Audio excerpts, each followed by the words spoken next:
साथ संगत जी, प्यार से कहना धन निरंकार जी। देहरादून के इस संगत में आज सभी ने महापुरुषों की वाणी सुनी, वो संदेश सुना जो युगों युगों से एक सत्य का संदेश है। ये एक अगर हम कहें कि हर सत्संग में आते हैं तो वही पाठ पढ़ाया जाता है, तो बात वही कि एक अगर हम सोचें कि कोई एक इन्फॉर्मेशन कि कोई हमें एक समाचार, एक बात पता लगे, तो वो कोई नया एक हर दिन नई चीज जानने की जरूरत नहीं होती, वो बस एक सही समय पर सही चीज जानने की जरूरत होती है। तो कैसे information doesn't need to be new but it has to be timely. तो कैसे एक समय रहते रहते जीवन काल में जब हम ये इन्फॉर्मेशन आज जो पता लगी, एक सुनते भी आए हैं कि मनुष्य का तन ये प्रभु परमात्मा की प्राप्ति के लिए है, इसी योनि में ये संभव है कि अपनी पहचान इस प्रभु परमात्मा की पहचान द्वारा की जा सकती है। और जब ये श्वास शरीर में नहीं रहेगी तो वो जीवन खत्म होने पर तो वो संभव नहीं है कि प्रभु परमात्मा की जानकारी ली जा सके। तो हर समय, चाहे हम कोई भी आयु में हो, बच्चे हो, बुजुर्ग हो, नौजवान हो, ये कार्य सिर्फ प्रभु परमात्मा की जानकारी से जो भक्ति भरा जीवन शुरू होता है, इसका मतलब ये नहीं होता कि अपने और जिम्मेवारियों के कार्य नहीं कर पाएंगे,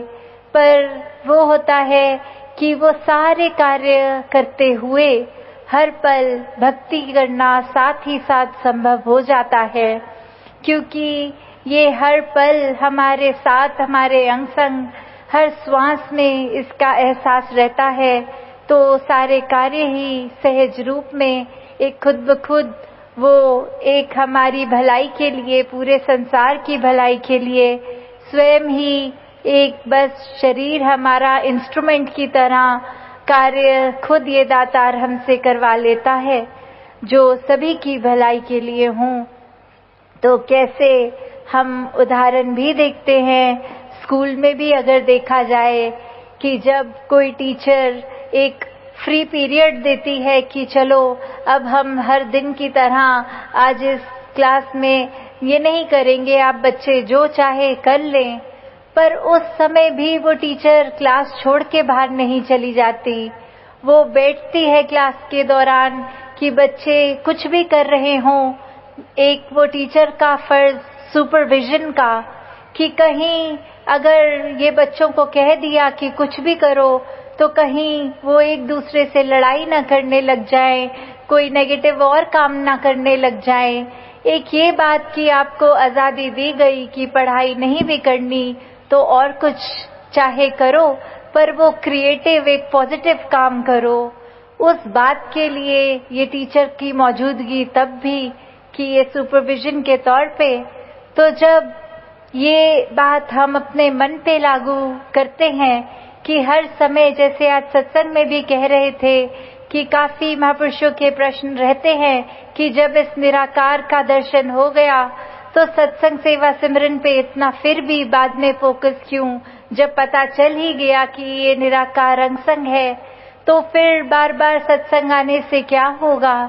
तो बात वही कि हम जब सत्संग आते हैं, महापुरुषों की बातों पर गौर करते हैं, तो हम कहाँ खड़े हैं इसका हमें पता होता है कि क्या हम महापुरुषों का सत्कार कर रहे हैं या क्या हम अपने मन में प्यार को जगह बनाए बैठे हैं या कोई लोभ लालच, कोई अहंकार इत्यादि। तो हम एक जब वो बात सुनते हैं, एक खुद को पता लग जाता है कि हम अपने भक्ति के मार्ग पे खड़े भी हैं कि नहीं। तो जब ये सत्संग में वचन सुनते हैं, उनको अपने जीवन में ढालकर अपने स्वभाव को संतमति के अनुसार मोड़कर अपने अंदर ये अच्छाइयाँ हम जब ले लेते हैं तो फिर वही बात कि परमात्मा तो पता है अंग संग है, पर ये सत्संग सही रास्ते पे रखने के लिए ये इंस्ट्रूमेंट बहुत बड़ा, कैसे आसपास जो भी महापुरुष आते हैं जीवन में उनसे इतना कुछ सीखने को मिलता है। दूसरों का विश्वास देखकर उनके जीवन की चाहे वो बात सुनाएं या खुद अपनी ऑब्जर्वेशन से हम देखते हैं तो पता लगता है ये महात्मा का इतना गहरा विश्वास, और ये तो बहुत ज्यादा समय से जुड़े भी नहीं है, अभी नए नए ही ब्रह्म ज्ञान को लिया है, तो भी रियलाइज होता है कि हम तो कितना उनसे अधिक समय से जुड़कर भी अभी वो विश्वास मन में हमारे नहीं आया, अभी हम उस गहराई तक नहीं पहुंचे हैं। तो ये निराकार जितना गहरा, ये बॉटमलेस, ये बिल्कुल खत्म ना होने वाला, इसके एक गहराई तक तो जाना उस तरह एक ह्यूमन माइंड के तो पॉसिबल नहीं है, पर ये दिल जो एक इतने विशाल निराकार को अपने दिल में हम रखते हैं, संभालते हैं, समा जाता है, तो इतना बड़ा होकर भी वो फिर भी इस दिल में रह सकता है। हमें ये निराकार को हमेशा दिल में बसाकर हर एक का आदर सत्कार करते हुए, ये भाव कि कहा भी जाता है कि मन की बात जब आती है तो ये मन तो किसी भी डायरेक्शन में जा सकता है, कभी इतना शांत भी हो जाता है, कभी इतनी उथल पुथल भी आ जाती है, कभी मन में इतनी करुणा दया, और कभी एक ही सेकंड बाद किसी के प्रति ईर्ष्या का भाव, नफरत का भाव। तो कैसे ये बात भी सबने सुनी है कि मन जीते जग जीत, कि जब हम अपने मन की ऊपर जीत प्राप्त कर लेते हैं वो इक्विवेलेंट हो जाता है पूरे जगत को जीतने के समान, कि ये इतना जहाँ बताया है कार्य मुश्किल है उतना ही ये आसान भी है। सिर्फ और सिर्फ हम अपने ऊपर फोकस रख के अपने आप का सुधार करते चले जाएं, और साथ ही ये सुधार का श्रेय ये हमेशा एहसास जब परमात्मा का निराकार का होता है, तभी ये स्वयं में सुधार होना संभव हो जाता है। तो जहाँ हम एक इस बात को देखकर कि हमने जब अपने मन को सही डायरेक्शन में रखा, इस परमात्मा की ऊपर आधारित किया, तो ही सब सही है। वरना तो जिस पल ये परमात्मा इस दिल से निकल जाता है, हमारे ख्याल से निकल जाता है, ये हम संतमति को छोड़ देते हैं, दुर्मति अपनाते हैं, तो हम सब ने जीवन में ये एहसास किया होता है। जिस प्रकार एक लाइट अभी हम देख रहे हैं, पर अगर ये इलेक्ट्रिक कनेक्शन कटे तो बिल्कुल एक सेकंड भी नहीं लगेगा घुप अंधेरा होने में, वैसे ही जिस पल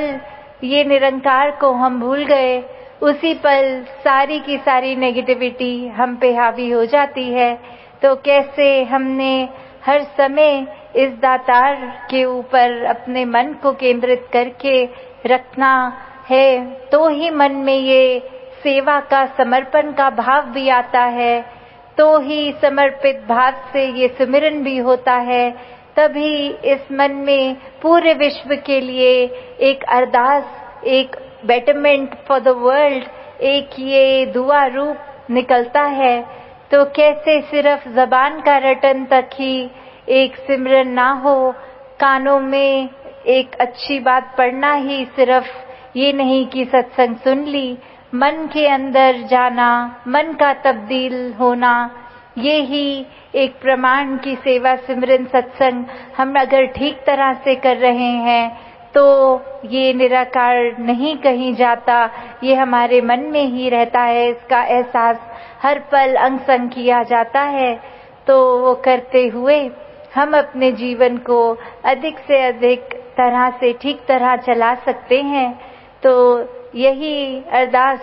पूरी सत्संग भी जहाँ महापुरुष करते रहते हैं कि दातार एक अपना एहसास बख्शो, भक्ति बख्शो, क्योंकि ये भक्ति भी तभी तक की जा सकती है जब इसके एहसास में हो, नहीं तो फिर हम वो भक्ति के लिए भी कोई कार्य ही बना लेते हैं, कोई प्रथा बना लेते हैं। पर मन से की गई प्रेमा भक्ति, सिर्फ और सिर्फ एक प्यार इस दातार से, वो भक्ति उत्तम भक्ति। तो दातार जहाँ कृपा करे, हर एक के मन में ज्ञान टिके, वहीं पूरे संसार के लिए हम सेवा रूप से स्वयं को अर्पित कर पाएं। सत्संगत जी, धन निरंकार जी।